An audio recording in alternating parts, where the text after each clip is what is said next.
Paynet xolis orqali Humo va Uzcard kartalaridan to'lovlarni qabul qilishda o'rgandik. Xo'p, endi naqd pulni qanday qabul qilamiz?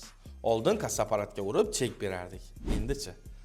Aynan bu narsani telefon orqali bajarasiz. Ya'ni siz 1 million so'mlik savdo qildingiz. 1 million so'm pulni olasiz va o'sha chekni chiqaradigan joyi bo'ladi. Naqd pul ko'rinishidagi daromad. Bossangiz, Paynet xolis sizga chek chiqarib beradi. Aynan bitta telefon orqali buni amalga oshirasiz. Va u pulni bankka olib borib to'lab o'tirish shart emas endi. Savdo puli yoki xizmat ko'rsatishdan tushum deb topshirardik, to'g'rimi? Endi shart emas shu narsa. O'zingizda pul qoladi va o'zingiz u pulni ishlataverasiz o'zingizni biznesingiz ehtiyojlari uchun.